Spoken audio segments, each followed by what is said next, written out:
Emmanuel Macron veut nous faire payer sa guerre et nous envoyer mourir au front. La patrie a besoin de vous. Voilà ce qu'a lancé Emmanuel Macron dans son allocution solennelle. Mais derrière les grandes phrases, la réalité est brutale. Augmentation massive des dépenses militaires et évidemment ce sera aux Français de payer l'addition. Reste bien jusqu'au bout de la vidéo, je te donne tous les détails. 100 milliards d'euros par an. C'est le budget militaire que prévoit le gouvernement selon le ministre des Armées Sébastien Lecornu.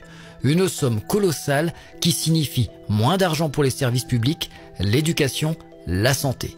Tout ça pour une stratégie belliciste qui s'éloigne totalement de la posture gaullienne. En effet, le général de Gaulle avait misé sur la souveraineté militaire de la France avec la dissuasion nucléaire et une diplomatie équilibrée. Aujourd'hui, Macron fait l'inverse. Alignement sur l'OTAN, escalade contre la Russie et volonté de réarmement massif au détriment des Français. La Russie est une menace pour la France, affirme Macron. Moscou réplique immédiatement. Le Kremlin prévient que la France devient une cible potentielle si elle s'implique davantage dans la guerre en Ukraine. Pendant ce temps, les États-Unis et la Russie explorent des pistes pour une désescalade, mais Macron, lui, pousse à l'affrontement. Suite à l'allocution de Macron, Poutine a déclaré « Il y a encore des gens qui veulent revenir à l'époque de Napoléon. Ils oublient comment cela s'est terminé. » Macron lui a répondu le 6 mars depuis Bruxelles « La seule puissance impériale que je vois aujourd'hui en Europe, c'est la Russie. » Il a enchaîné en affirmant que Vladimir Poutine est un impérialiste révisionniste.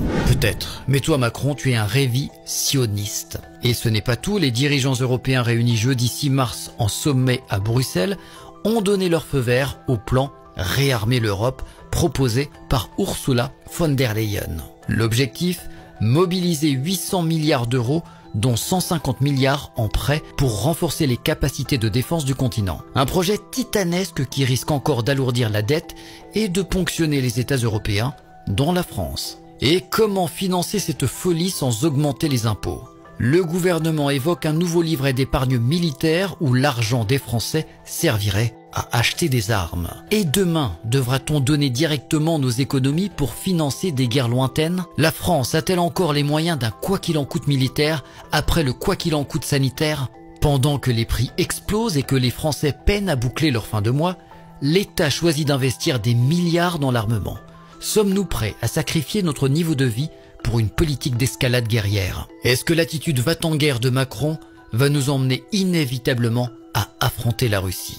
Et toi alors, quel est ton avis sur la question? Est-ce qu'Emmanuel Macron a raison ou faut-il en urgence le destituer? Si tu as regardé la vidéo jusqu'au bout, n'hésite pas à écrire en commentaire « Macron vide les caisses pour la guerre ».